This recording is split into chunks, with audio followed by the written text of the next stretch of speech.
Today on Straight Talk Africa, Bobi Wine, a major Ugandan artist turned politician and lawmaker, has been released on bail. He is a prominent critic of President Yoweri Museveni, and his message of change has drawn traction among Ugandans at home and abroad. Could Bobi Wine be a game changer in Ugandan politics? We'll also talk about the significance of the death of an African legend, the first black UN Secretary General, Kofi Annan. That's coming up next right here on Straight Talk Africa. Hello, welcome to Straight Talk Africa, live from the Voice of America headquarters here in Washington. I am Sheikh Sali, and today it's a discussion on why Bobi Wine's message for change is drawing traction among Ugandans at home and abroad, and the international community. And we also pay a tribute to an African legend, the late Kofi Annan, who was the first black United Nations Secretary General. This is a message to the government, expressing what's exactly on the people's mind. I say, we are fighting for freedom. Yo, we are living in a time similar to the one of slave trade. The lyrics are from Bobi Wine's hit song Freedom. His ability to use music to rally young people around social causes is remarkable. Since his election to parliament last year in June, Bobi Wine has been a thorn in the side of President Museveni's ruling party, the NRM. While appearing on Straight Talk Africa earlier this year, Bobi Wine spoke about the Uganda he aspires to live in. When someone decides to become a president, or to run for president, or whatever it is, surely they must believe in something. Yeah. They probably must have the vision thing. What is your vision, for example, for Uganda? Well, I'm looking at a Uganda that is ruled by social justice, by equal rights, by rule of law where everybody is equal before and under the law, where everybody can live to their full potential, where if you work hard, you are sure you're going to succeed. That is the kind of Uganda that I envision. In his newfound role as a significant voice of Uganda's youth, Wine's songs are critical of the government. 12 applicants, their applications for bail is allowed. A judge released Robert Kyagulanyi Ssentamu alongside others in the northern Ugandan town of Gulu on Monday, who are similarly charged with treason for their alleged roles in an incident in which the presidential motorcade was pelted with stones. He was initially charged before a military court-martial with illegal possession of firearms and ammunition. Those charges were later dropped and he was taken to a civilian court where he was charged with treason. In recent days, Uganda's government had faced mounting pressure at home and abroad to release Bobi Wine. Across social media, the hashtag #FreeBobiWine has been widely used to call for his release. In Nairobi, artist Swift9 Graffiti added his voice with a mural of Kyagulanyi on the backdrop of the city skyline. Human rights activists are calling for the Ugandan government to explain pictures and reports of brutal torture of legislators by security forces who have violently put down street protests demanding his release. President Yoweri Museveni, a Western ally on regional security, took power by force in 1986 and has since been elected 5 times. The 74-year-old leader is now able to seek re-election in 2021 because the Ugandan parliament passed legislation last year removing a clause in the constitution that had prevented anyone over 75 from holding the presidency. Meanwhile, the world is continuing to mourn the death of former United Nations Secretary General Kofi Annan, who died on Saturday, August 18th at 80 years old after a short illness. A statement released by the United Nations said, quote, "We mourn the loss of a great man, a leader and a visionary, a life well lived. A life worth celebrating." Born in Ghana, Annan was the first black African to head the United Nations, serving as its leader from 1997 to 2006. As Secretary General, Annan was instrumental in creating the Global Fund to fight AIDS, tuberculosis, and malaria. Kofi Annan is also credited for saving Kenya from joining a list of failed states in Africa, after he mediated the peace talks which ended the post-election violence following the disputed and discredited December 27, 2007 elections in Kenya. Paul Ndiho, VOA News, Washington. Thanks, Paul, for that report. And joining us today are two distinguished guests. Dr. Daniel Kauma, Chairman of the Uganda Diaspora Investment Company, USA, and Jeffrey Smith, Executive Director, Vanguard Africa, a pro-democracy NGO that advocates for free and fair elections and respect for fundamental human rights in Africa. We also invited Ambassador Mar Sebuja Katende, the head of the Ugandan mission to the United States, but due to a scheduling conflict, he was not able to join us. Well, I have to say frankly that I am profoundly honored and exceedingly humbled to have the opportunity to host you in Washington for the first time on Straight Talk Africa. It's a pleasure, thank you. You're most welcome. And we are joining us from New York is Stéphane Dujarric, former spokesman for UN Secretary General Kofi Annan, and now a current UN spokesperson. He joins us, of course, from the UN headquarters in Manhattan. Good afternoon, Stéphane. Good afternoon. How are you? Very well, thank you. It's great to be on your show. It's a pleasure to host you for the first time on Straight Talk Africa, Stéphane. Stéphane, you worked for the late UN Secretary General Kofi Annan. What kind of person was Kofi Annan, very, very briefly? Personally, to me, he was a wonderful boss. He was a profoundly good man.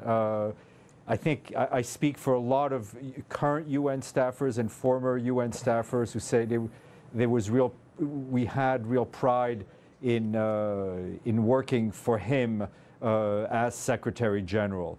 I think one of the legacies that he will leave is how he opened the United Nations up to voices, to civil society, to the business community, to people whose voices had not been heard within the halls of the United Nations. And he truly brought this organization into the 21st century. How do you respond to some critics who say that he actually was able to get that job precisely, these are their words, not mine, precisely because he really was a very malleable individual, that he was very, very different from the man he succeeded, Dr. Boutros Ghali? Look, every Secretary General is different. They are elected first and foremost by the Security Council, which because the 5 permanent members can veto them, and then the General Assembly. So that's just a fact. I think, during his 10 years, he suffered from criticism from different sides. Some people accused him of being too passive. Others accused him of being too active. I think you just need to take a look at the press coverage at the beginning, the middle, and the end of his term. The point is that any Secretary General has to navigate the will and the needs of 193 member states, and that's always a challenge. Kofi Annan used to joke that Secretary General SG, as he is called, really stands for scapegoat. And he went with it, and I think the one thing he never gave up on is trying to implement the ideals that are found in the Charter of the United Nations. There's a saying, of course, that as a UN Secretary General, there are times when you may have to act as a secretary, and there are other times when it might be necessary for you to be a general. What kind of Secretary General was he? Was he the kind of guy that was a secretary or a general or a combination of both? He was both. He did his job to the best of his ability. If you'll recall, in the run-up to the Iraq conflict, he did whatever he could to ensure that, to try to make sure that conflict would be avoided, that resolutions would be implemented. What he wanted was a respect for the international rule of law, a respect for the resolutions of the Security Council. We know what happened. He tried to defend the Charter. Some member states went ahead with the invasion of Iraq. But in the end, he didn't give up on the Iraqi people. He didn't walk away from the Iraqi people. After the bulk of the fighting was over, the United Nations returned to Iraq to help with the transition to democracy, to elections, and paying a very high price for it. When 15 years ago, last week, we lost 23 of our close comrades in a terrorist attack. I think, you know, he never gave up, and I think that's how we want to remember him, as a man who never gave up on this institution, which is meant to bring all 193 member states together, and which is never easy. It is one of the most impossible jobs on earth. If you were to put your fingers on it, what would you say was perhaps the single most important decision that he made during his tenure? And what about the single most regrettable decision? You know, I don't want to engage in that, because I think the decisions depend on, you know, on who they impact. And for all the people that have been impacted, those decisions are important. I think he led what was the first really review of the UN's actions in Srebrenica and in Rwanda. He was not afraid to have people cast a critical look on the organization to see how it could improve, how it could do better. I think one of the most, you know, a number of the important things he did was to usher in the Millennium Development Goals, the first time the international community came and to bring about a roadmap for development to impact everybody on a positive side. The responsibility to protect was also passed under his mandate. And I think what your reporter mentioned in his report, how he brought the business community, the NGOs and member states together to fight the spread of AIDS. And I think that was it was a successful turnaround from where we were at the time. You talked very much about reform, UN reform, the need for UN reform, especially the fact that when you look at the UN Security Council, it is not democratic.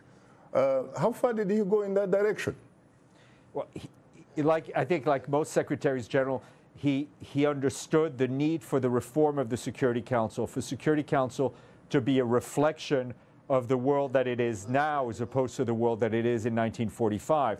But the decision, the power to reform the Security Council rests in the hands of member states. It is not something that the Secretary General can order with the wave of a wand. It's a change in the Constitution, in the Charter of the United Nations, and that's something that member states need to do. But I think he understood that the legitimacy of the United Nations not only passed through reform of the Security Council, but also to make sure that everyone's voice was heard at the UN. And I think NGOs, civil society, for the first, you know, had a much greater voice thanks to the efforts that he put in, and that those efforts continue to pay off today.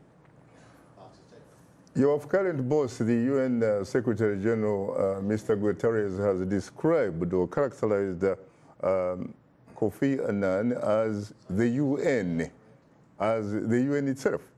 What does that exactly mean? Well, it means that, you know, for Kofi Annan, his entire just about his entire professional career was spent within the UN system. He was a product of the system. He understood the UN, and that's why he really embodied the UN when he was Secretary General. I mean, his professional career cannot be dissolved from the United Nations, and I think that's what Antonio Guterres meant when he said in many ways he was the United Nations when Mr. Guterres paid tribute to Mr. Annan after his death.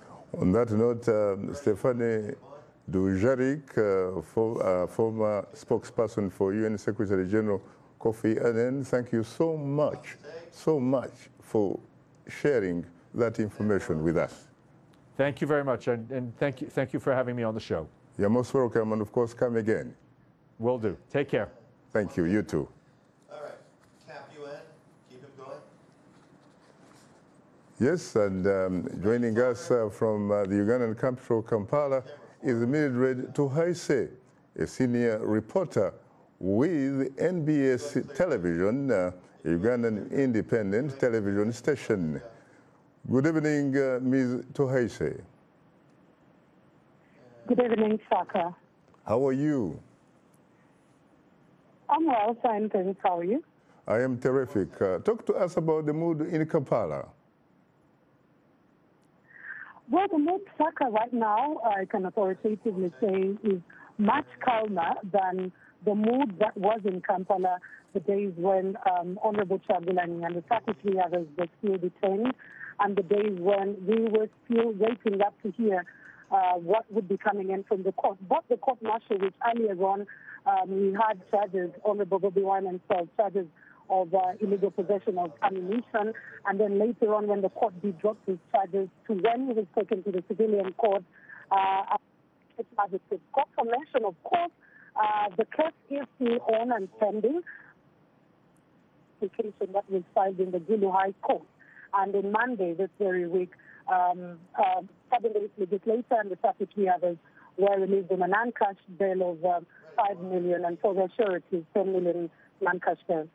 Talk to us about Monday, Mildred. What was the reaction like when they heard, for example, that Bobi Wine had actually been released on bail? Well, I think starting off from Gulu, the live pictures that were coming in with our reporters on ground, it was a jovial mode. It was celebration mode, not only in Gulu actually, but also in Arua, because the MP-elect, who is Kasiano Wadri, who fortunately was sworn in today at the Speaker's chambers by the Clerk to Parliament, had never, because he did win the election under incarceration, and he was in Gulu, that's where he was detained, and won the election in Arua. So there was celebration of a deep temporary freedom, although he pronounced that he's been banished for 3 months from, heading anywhere near Arua. It was a celebration right there, and if he has to go there, he has to seek confirmation. Coming back to Gulu, there were fans of Bobi Wine, or he suddenly legislator that commonly known as Bobi Wine. It was celebratory mode, and there were lots of people chanting "People Power, Our Power," which is the slogan, of course, of the People Power kind of group. And then back in Kampala, I personally witnessed celebrations in the ghettos here, and particularly in an area called Kamocha. There were celebrations thrown. There were stickers, the flyers of Bobi Wine, and they were celebrating. It was actually a trans-night sort of a party for the people here who were celebrating the temporary freedom of 7 days legislature and the other 33, of course. Now, Mildred, you mentioned that Cassian Wadley has actually been sworn in as a member of parliament representing Arua, and yet he is not allowed to step foot in Arua. Is there some sort of or some kind of martial law in Arua? Well, when appearing before the Gulu High, of course, prosecution raised the concern that probably the he would be involved in illegal processions, or there would be a little bit of chaos because people haven't seen him from the time that he was elected into that particular position. So because of the concerns that was raised by prosecution. They asked that he and then the presiding judge actually asked up until when, because also the defense lawyers were concerned how much time, because it seems to be an ambiguous time. And then the presiding judge did indicate that it would only be 3 months, but also cited that in case it was urgent, that he definitely needs to go to Arua, then he would have to seek court permission and see how security can help him access the area, because also the defense lawyers did cite out that if in case it is an issue or an issue of gathering that is catered for under the Public Order Management Act of Uganda, so that needed not to be an issue to prevent him from going there. But court remains firm that he is given 3 months. But just in case he needs to seek permission. As we talk, Mildred, where is Bobi Wine and his colleagues? We gather, of course, that they are expected to report to the courts in Arua on Thursday. Yes, exactly. They're expected to report to the court, but currently, Honorable Trabilani Sentamo, also known as Bobi Wine, is receiving treatment under Rubaga Hospital because it was very urgent that he needed medical attention, because even in the courtroom, he looked very frail. He could not sit for a very long time. Actually, in the courtroom, there are the accused, 2 accused persons who collapsed due to, their health status right there. So he's receiving treatment in Rubaga Hospital. And for members of parliament like Kasiano Adri, who didn't receive really very grave injuries, he was wanting to get like a and he's at his home. We actually spoke to him today morning on the morning show, Morning Breeze, and he seemed to be very, very jovial and in a very happy mood. Same as other members of parliament, because other members of parliament like Gerald Karang and Tungama municipality representative is as well fine. He's at his home. Kasiana Wadri, like I said earlier, Paul Moiro as well, had a little bit of issues with his hand, but he's well. They're all in their homes, aside from Honorable Trabilani, who is still taking medication, and the other accused who are still taking medication in their other areas. Well, on that note, Amot, Mildred Tuhaise, thank you so much for sharing your insight with us. You're welcome, Saka. Thank you for having me. It's a pleasure. Let me come to you, Daniel Kauma. Yes, sir. What about from your vantage point? You belong to the Ugandan diaspora. Yes. How do the developments in Uganda really look like to you? From our perspective as Ugandans in the diaspora, first of all, I want to slide back a little bit to see why we have Bobi Wine as an individual. I think it's very important not to ignore the demographic changes that are happening in our country, and even not only back home, but also in the diaspora. Uganda at the moment, 55% of our population is under the age of 18. 70% of our population is under the age of 30. So we have a large young population of youth who are on the streets. The level of education is not sufficient. They are not well trained, not well equipped to be in the labor force at the moment. So they are languishing in Kamocha, in Kasangati, in Natete, on the streets of Kampala. So these young people are looking for an answer. They are looking for a solution. So at the moment, in any country, such a young population will be an asset.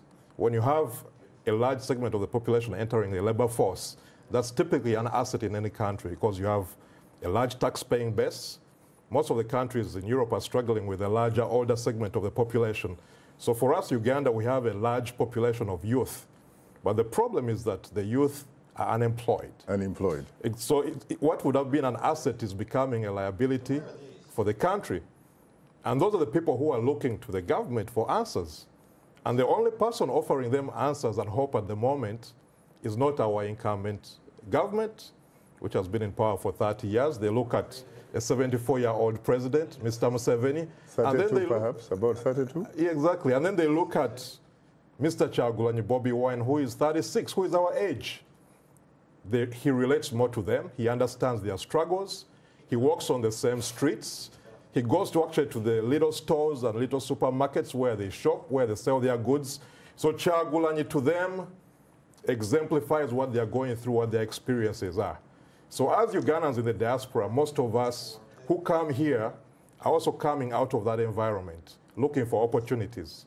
So there's a connection between what's happening in Uganda and the people who end up flocking to the embassy to get visas to come to the diaspora. It's because we are looking for opportunity. So the same answers those who can't get visas are looking to Kyagulanyi to offer the answers, and leaders like him, us, are trying to find an exit strategy. Where can we find greener pastures? So at the moment, the Minister of Foreign Affairs estimates there's 1.5 million Ugandans in the diaspora, 1.5 and growing. So that means that there is a desire for opportunity. Most Ugandans who live and come to the diaspora, they don't want to necessarily live here, but if those opportunities could be created in our country, would rather be here. So when we see an individual like Kyagulanyi who offers hope to our country, going through the same treatment that we have seen opposition leaders like Kanokiza Besigye experience, we have to stand up and say, no, we cannot allow our country to go through the same phase which we have seen happen before. So Kyagulanyi, the reason why you have Ugandans in Boston, Ugandans here in DC, Ugandans in London, Toronto marching on the streets, it's not because we want to taint the image of our country, but it's because we don't want our country to damage our future leaders like Kyagulanyi and others. So that's why, as a diaspora, you saw us in DC here marching. You are seeing others in Boston speaking up, because we think our country has gone through this before. We know our history clearly. We know where Uganda has been since independence. We have never had peaceful power change in our country between different presidents. It has always been violent, and we don't want to go back. So we want a future which is more democratic. We want a future of leaders who are inspiring young people like Kyagulanyi, not only through his deeds, but his music, which is a key part of who he is. He sings about the struggles of the average Ugandan on the streets, and they relate to that. I see. That's why they call him the ghetto president. He's the man who is fighting for the poor. We'll come to you a little bit later. Let me come to you, Jeff. What about you from your vantage point? What do you read out of this? You know, Daniel rightly talks about the changing demographics, and probably he might also have added that these changing demographics in tandem with the social media could probably be a democratic game changer on the continent. Yeah, absolutely. And I think to sort of broaden Daniel's point out a bit, if you look across the entire continent, I don't think what we're seeing happening in Uganda is by any means an isolated incident, right? If you look at the average age across sub-Saharan Africa, it's 19 years old. The average age of those in power is 62 years old. So there's a vast chasm between the up-and-coming youth generation and those leaders who've been in power, like a Museveni, who's been there for 32 years, or a Paul Biya in Cameroon, who's been in power since 1982. And there's no shortage of those. Uganda, I think it's particularly acute. The average age is 16 and a half years old. They've never known another leader besides Yoweri Museveni.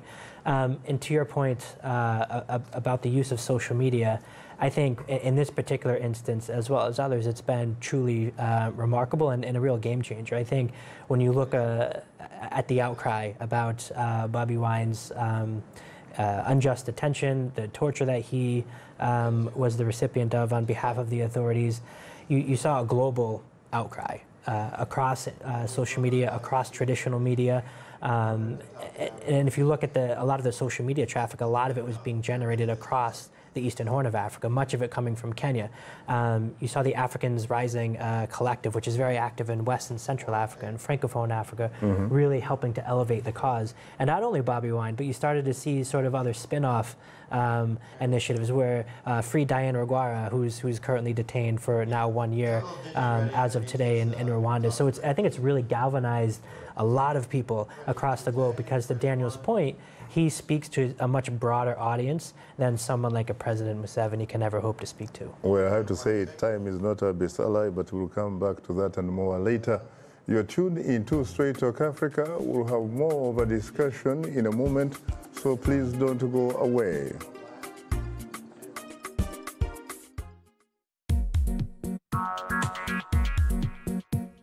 Like Voice of America on Facebook. Follow VOA on Twitter.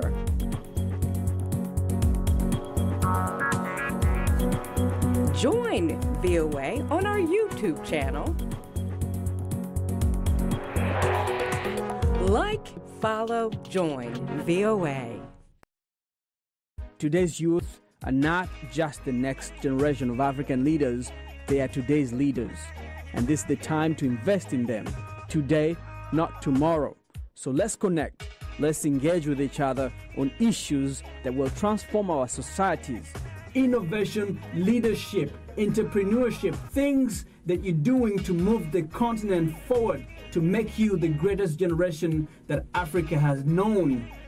It's Upfront every Wednesday, 1730 UTC, right here on the Voice of America. Jeff, I'm sorry that I had to interrupt because in this studio there's no democracy. When the producer general says go for the break, you have to go. So I hope you'll find some space in a beautiful American hat to forgive me for that. Always. Thank you very much. Now, Jeff, when you come to African culture, there is this thing called authority rather than reasoning. Authority meaning the older you are, the wiser you are. Right. The more highly placed you are, the more smarter you are, and all that kind of stuff. Are you seeing some fundamental changes of attitudes and mindsets among the ordinary, average African youth? And from my perspective, I really think you are. I think if you look across the continent and a lot of the popular protests that are happening across the continent, they're being driven by youth, and they're being mobilized by online and social and digital media, which is why I think you're starting to see a counter trend of those in power trying to clamp down on social media. You see it happening in Uganda, for instance, with the social media tax. You see it happening in Zambia, of all places, and particularly around election times, it's becoming the norm now where governments shut down social media. So people cannot organize and they can't mobilize online or in the public square. But I think going back to the larger trend that we're seeing, particularly in Uganda, again, the current ordeal that we're seeing with what happened in Arua, it's not an isolated incident. Going back to 2012, I believe, when MP Sarana Nabanda was poisoned under mysterious circumstances. Daniel mentioned the continuing trials and tribulations of Kizza Besigye.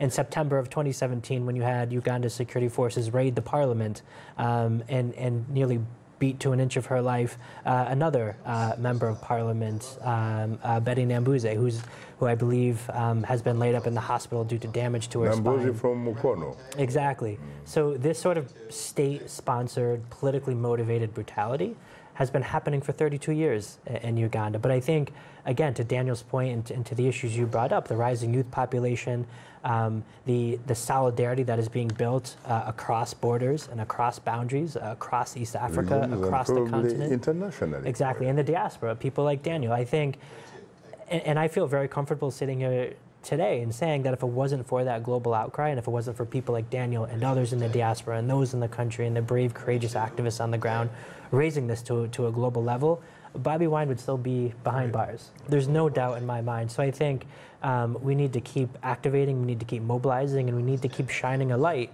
on dictators, because what happens in Uganda and elsewhere is, oftentimes abusive leaders are able to get away with what they do, overstepping their powers or instituting harshly repressive or retrograde laws, because no one's paying attention and no one's talking about it. And I think the more light we can shine on that, the better it is for everybody, the better it is for democratic rights, and the better it is for the future, not only of Uganda, but of the entire continent as well. Very interesting.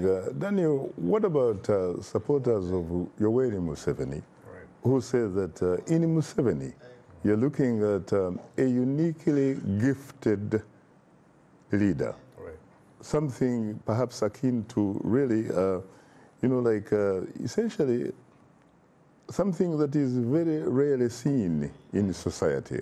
We're talking about something akin to perhaps God's political gift to Uganda. Right. But we have seen that before, not just in Uganda, where we have strong men who rule a country for decades. We saw that in Libya. We have seen that in Egypt.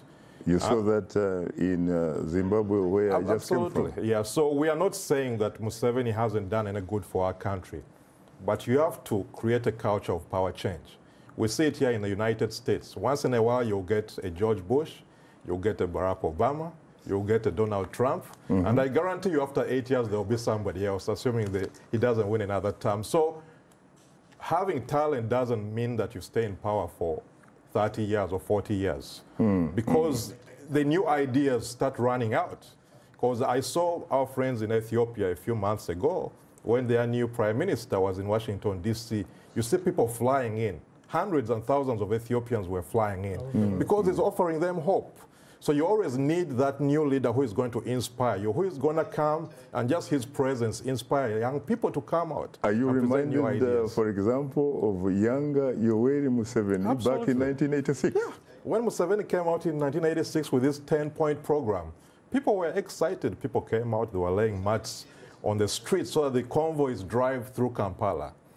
We don't see that anymore. Why is that so? Is it because perhaps there is now what some would call a trust deficit? Absolutely. Trust deficit. Yeah. And throughout the year, we have seen, first of all, removing presidential term limits, and then recently they removed age limits. So even the ideas which Museveni spoke of in 1986 of leaders who overstay in power for a long time, he's now violating the same ideas and values which he was against in 1986. So that's why most of us used to support Museveni. I like the ideas, I like the energy, I read his book, Sowing the Mustard Seed. I believed in all the values he stood for in 1986. Most of us were very young. We grew up under Museveni. We liked some of the changes he made through the country. I lived in Mutunda with my grandmother. We didn't have any, they used to bring sugars to LC, like sacks of sugar. People used to come and line up just to get sugar and soap in the villages. So we didn't have services, we didn't have a good road network, we didn't have, so there's been changes that have happened in the country. But those changes do not imply that block out the young, youthful leaders. So we need the complete flow of ideas in our country, and that's why Museveni, in spite of the goods he has done, sort of the good things, we need to create a culture of power change. Now, Jeff, there are some people who, again, talk about the trust deficit. They argue that when you look at the issue of trust and you associate it with Yoweri Museveni's account, that's probably not so many people believe in that, because they say, for example, in 2001, here is a man who was very much beloved by majority of Ugandans, and he basically persuaded his supporters to vote for him for what he characterized as the second and last constitutionally allowable term, so that he could accomplish three important things. One was to professionalize the army. The second was to secure a regional economic market. And guess what? The third was to choose a successor. This was 2021, and today is 2018. Yeah, I think it's fascinating, and you brought this up during the conversation we were just having. If you read what he was writing and speaking about in public in 1986, is, you know, he said very clearly, the problem in Africa is leaders who overstay their time in power, and here we are 32 years later. But he corrected himself later in a BBC interview that actually what he meant was the leaders who stay in power without being democratically elected. Right. And later in Kisumu, in Kenya, he actually said being in power for a very long time is a very good thing. It's a major asset because he has since become an expert in governance. Right. And I think what Museveni and others in the region have done a masterful job of doing, to be quite honest, often with the support of the West and the United States in particular, is portray himself as a bastion of stability in an otherwise unstable, tenuous region. Is right? that true? So my point there is that stability for whom? Who is that stability for? Is it and stability what is the definition of stability, really? Right. And if you have no, for example, if you have no socio-economic justice for your people, is that stability really? No. That's exactly the crux of the question, is you have to ask yourself that. Is it stability for the political opposition who is routinely beaten, jailed, killed, exiled, or disappeared? Is it stability for journalists and the press who are being savagely beaten by Museveni's security forces in the streets of Kampala? Is it stability for our lesbian and gay brothers and sisters in Uganda who are targeted and persecuted on a daily basis due to retrograde laws in the country? Is it stability for the economic migrants leaving the country in droves? My answer would be no. And I think, but you see that with strong men across the continent, these autocrats who sort of embolden themselves and position themselves on the international stage as these somehow arbiters of stability. Again, I mentioned Paul Biya earlier in Cameroon. Again, he's done a masterful job in Central Africa of doing that. And what I think you're starting to see... He has been in power since 1982. And arguably since 1975 when he was Prime Minister. When he was Prime Minister under Ahidjo. Yeah, but there are times when he actually goes to Geneva and occupies the entire top floor of the Intercontinental Hotel for 4 months. Yeah, a recent and guess study, who pays the bill? Yeah, the taxpayers. Very, very poor taxpayers. A recent study, not to digress too much, but a recent study was recently done that showed that Paul Biya of Cameroon for the past 32 years has spent 4.5 years abroad on private trips, all on taxpayer expense. But going back to Uganda really quickly, today in the Monitor, the Daily Monitor, he was quoted as saying Uganda is in poverty because of big-headed citizens. Very interesting. How completely removed can he be from realities on the ground when he has been in power for 32 years and he's blaming the poverty of the country, of which 1/3 of citizens live in dire poverty, on them, not on his leadership. But do you sincerely believe, if he were to talk to me, Daniel, from the deepest, better part of your Ugandan heart and soul, do you sincerely believe that people like Yoweri Museveni or Paul Biya, for that matter, or even perhaps even more so, Theodore Obiang of Equatorial Guinea, do you sincerely think that these people look at their countries as nations where people have equal shares in those republics, or do they in fact look at them as their private farms? I think it's very evident that often the longer you stay in power, the more you become out of touch with the realities of the people. I think when you become locked behind gates for not 10, not 15, not 20, not 30 years, I think the longer they stay in power, the more they lose the heart and soul of their nations. So I think most leaders come up with good ideals, so I don't know if it's just a craft to just get into power, but as time goes on, we have seen them walk away from the ideals they start with. So I don't want to say that he didn't mean what he said in 1986. He probably came with good intentions to change Uganda, to liberate Ugandans. Society is not static, it is dynamic. Absolutely. And as time has gone on, we have seen that the quote that absolute power corrupts absolutely. And it's pretty much, power corrupts absolutely. Yeah, that's really what's happening to our country. And most of us have grown up under the same leader for now 30 years. So it's really, that's why the biggest probably loss for us as a country was the amendment of our constitution to remove term limits. We'll come back to that, Daniel. Unfortunately, time again is not our best ally. A reminder that we appreciate all of the audience feedback. Straight Talk Africa streams live every Wednesday on Facebook, and you can also watch us live on your mobile device. Just download the VOA mobile app. Now let's look at what's on tap for next week's program.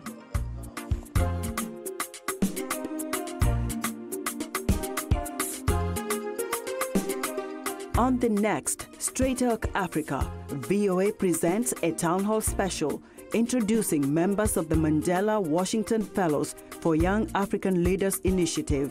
This year, to commemorate Nelson Mandela's 100th birthday, the Fellows participated in community service projects and pledged to continue Mandela's legacy. An in-depth discussion with the Yali Fellows on the next Straight Talk Africa.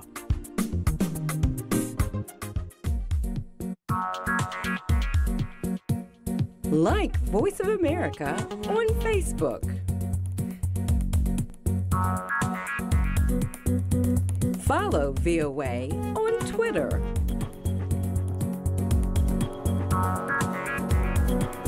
Join VOA on our YouTube channel. Like, follow, join VOA. If you like today's show, please write and tell us what you think or give us some suggestions. Be sure to tell us what station you're tuned into. Our address, Straight Talk Africa, Voice of America, 330 Independence Avenue Southwest, Washington, D.C. 20237 USA. Or send us an email at africatv@voanews.com. Log on to our website at voaafrica.com. Or post your comments on Facebook. Keywords Straight Talk Africa. Thank you very much, Esther Gizeh. And of course, this is Straight Talk Africa, coming to you live from Washington. Let me come to you again, Daniel, and I hope you again find, you know, some, at least some sport in your beautiful heart. Forgive me for interfering. You know, I just came back from Southern Africa. I went through Zimbabwe. I was there for a couple of weeks, and I was also for a week in Malawi, and I call it beautiful Malawi, a country that as a kid I used to criticize very much via reading Drum magazine, which was like my Bible, because of the founding president, Dr. Hastings Kamuzu Banda. But guess what? I had a great opportunity to interact with Malawi's second president, Bakili Mulusi. We had a great time, and this is a man who said, you know, Shaka, when I came into power in the early mid-90s, there are some presidents that I found in State House. And when I served my 2 terms and left, they were still in State House. And I have now been out of office for about 14 years. They are still in State House. I honestly do not know what they are looking for, because one thing I can tell them, and I have this great interview from him to boot. I can't wait, in fact, to broadcast it. He said, one thing I can tell my colleagues is that there is life after State House. He said he no longer worries about blood pressure, for example. He's a farmer. He's an elder statesman. People go there for advice and what have you. He is very comfortable. And as a matter of fact, we walked in his house on a beautiful hill overlooking Blantyre. And I said, it must be very good and feel good to be a former president of a republic. Why is it that some of these people can't take a cue from people like Bakili Muluzi? It's really, it's hard to tell for the case of Uganda, honestly. I think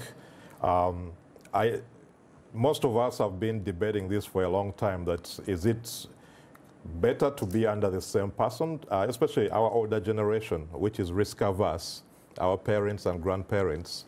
They kept bringing up memories of the 80s, the 70s, when we had a lot of leaders coming and going violently. But that segment of the population is going away. And I think that explains the violence you have in Uganda today, because the NRM used to count a lot on the rural segment of the population. That used to be their strength. But the last elections in Uganda, the midterm elections, the by-election, sorry, of the members of parliament, which they have lost to the opposition, I think have sent shockwaves throughout the NRM that the demographics of the country are no longer in their favor. Like the times of telling this generation stories of the past, that we fought the war, we came to save you, we liberated the country. Those stories they have used to convince voters, especially in rural Uganda, to vote for them, are no longer resonating with the majority of Uganda, especially the demographics talked about of the young population. So I believe that's really sending shockwaves. That's why you see the reaction you're seeing on Bobi Wine and other opposition leaders, locking them up, charging them with treason. They're coming to terms with the reality of this generation, which is pushing them out, saying we need change, we need democracy, we need power change. Because at the moment, anytime you get into power, it becomes tempting. I don't know if the people behind him who are benefiting from the regime who don't want him to go. The hunger Exactly. zone. That's the theory which has been put out there, that maybe the man is tired, but the people are urging him to stay. But where does the buck stop? Until death, it seems. Who do you think puts those hangers on in those positions? They don't put themselves there. Right. Right. So at the moment right now... But I think it should also be a collective responsibility, especially of the elite. Right. Especially when you look at the institution of parliament, for example, really. President Yoweri Museveni himself, frankly, has publicly said he does not care about the quality of the individual who goes to that august house. So long as when his bill comes up, he's able to support it. And we have seen it in Uganda Parliament time and time again. Recently with the social media bill, which they were taxing social media and the internet and mobile money. Most of the members of Parliament had no idea what they were voting for. They had no idea what actually the significance of taxing social media is. They don't really actually understand the impact of internet in society. We live in the age where you can create a small business tomorrow just going on Facebook and create your website and market your company, but our government sees this as, he call it Lugambo. As so where is patriotism when we need it? Are these legislators not in fact patriotic to their stomachs? The stomachs of their families and friends? I think it becomes a career. It has become a career for many. And I don't want to say it's only Uganda, but we also see politicians here in DC making it a career. Right. So they just think about their paycheck. How do I survive? How do I stay in parliament for 20 or 30 years? By the way, I should take this opportunity to apologize to the audience because I sort of misled them by saying that Yoweri Museveni asked his supporters or voters to give him another opportunity to serve his second and last constitutional allowable term in 2021. I actually meant 2001. Right. 2001. Right. That's what I meant. And when we go back to those three things, the fact of the matter that he probably accomplished the professionalizing of the army. And besides, he doesn't necessarily to be the one to do that anyway. And he probably also may have accomplished securing a regional economic market, because the last time I checked, you do have the East African community in place. Right. But what about the third and most important, choosing a successor? Right. Did he choose himself? That's the dilemma. That's the dilemma, and that's why I think you have seen people like Amama and Babas get frustrated and leaving. Mugisha Muntu getting frustrated and leaving, Kiza Besigye getting frustrated and leaving. I think that whole generation of leaders also believed that at some point Museveni will give way. But those were also some of the people who probably helped him, as a matter of fact. Yes. Because when you talk about my brother, Amama Mbabazi, he was probably one of those people that was in the front line of championing the idea of Yoweri Museveni, who was uniquely gifted, and therefore should be given an exception. Right. He probably no longer thinks that way. Right. Now, Jeff, talk to me about the international perspective, for example. What can the international community do, really, to help the people of Uganda, to help free the people of Africa? You know, to be honest, I think this all goes back to the conversation you were just having. It's I think a large factor in this entire equation is regional leadership, or the lack thereof, on the African continent. If you were talking about some ex-presidents who've come out recently and been a bit forceful on these issues. I can't wait to air that interview with Bakiri Buluzi. Yeah, I could count on one hand maybe some ex-presidents who have spoken out forcefully. Former Botswanan President Festus Mogae, you've had former President Chissano in Mozambique, recently Obasanjo in Nigeria, but there's a very few. Probably still in Botswana, even Ian Kama. Exactly. And I think sort of circling back to the way in which you started the show, perhaps we need more Kofi Annans in this world. Although he wasn't a head of state, he never hesitated to speak truth to power. Your first guest was talking about the Iraq War, where he came out very forcefully and said this is an illegal intervention. Precisely. He spoke truth to power to the United States and to Britain, which led that illegal, now disastrous intervention. He did that, and of course he was victimized. Exactly, and he was victimized for that. So, and I think the other point too, I think is really important to raise is so often leaders like Museveni try to externalize these issues. They try to say the West or the United States is trying to impose their values on us, and they say this is all about Western finger wagging. But if you look at the African Union Charter on Democracy, it's all laid out very clearly right there. Right. It got off to a slow start, but I now believe there are 26 countries that have actually signed and ratified the AU Charter on Democracy and Elections. You mentioned you were recently in Southern Africa. They have the SADC principles and guidelines governing democratic elections. And you mentioned Zimbabwe.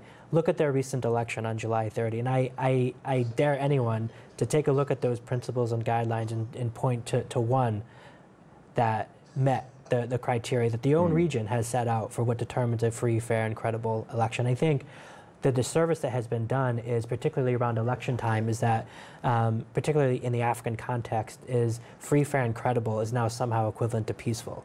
If an election was peaceful and orderly on election day, then it gets the rubber stamp of the African Union, it gets the rubber stamp of regional institutions. But Jeff, what about some people who say a lot of these democratically challenged African countries, when they organize elections, they are frankly not organizing these elections for the primary stakeholder, who is the citizen. Rather, they are organizing these elections for the development partners. Well, I think that's certainly there's an argument to be made for that, but I think also, I think we certainly should applaud the fact that multi-party democracy is now the expected norm, that elections now are the norm. But what people, particularly leaders who've been in power for decades at a time, what they've very cleverly done is hold elections that appear credible on a surface level. But if you begin peeling back the layers, again, Zimbabwe is a great example. These are selections, they're not elections. Exactly, they were fundamentally flawed from the very outset. And I think. But what about the fact that the behavior, for example, of some of these leaders on the continent, frankly, a lot of people think they should not really be regarded as leaders because they don't behave as leaders. They should be called what they are, which is rulers. Right. That these people are really nyamparas, especially, of Western foreign policy. Nyampara is a Swahili word meaning headman, meaning someone who essentially puts the natives in place and supports whatever the West wants to do, whether it is anti-terrorism policies or whatever it is. And so long as he's able to do that, their Western partners will definitely support them no matter what. When it comes to misbehaving in terms of interacting with their own populations, the Western leaders will look the other way. Right. I think it's important, I think really quickly to, a lot of this has been sort of focusing on some of the backsliding taking place, but unfortunately. Yeah. I was going to say focus on some of the positive as well. We mentioned Prime Minister Abiy in Ethiopia as one example to sort of a new breed of African leaders. Could that be the one? Yeah. Really? Yeah. Not the other ones, at least by the Clinton administration. Well, on that note, our guests today are Dr. Daniel Kauma, Jeffrey Smith, Stephanie Dujarik, and Mildred Tuhaise. Ugandan Ambassador Mar Sebuja Katende will not join us due to scheduling conflict. Thanks to our affiliate stations, along with our viewers and listeners. For many of our Voice of America radio affiliates, Learning English is coming up next. And tomorrow morning is Daybreak Africa with James Bate. On behalf of the Voice of America, thanks for tuning into Straight Talk Africa. In the meantime, get better, not bitter, Uganda. And please remember to keep the African hopes alive.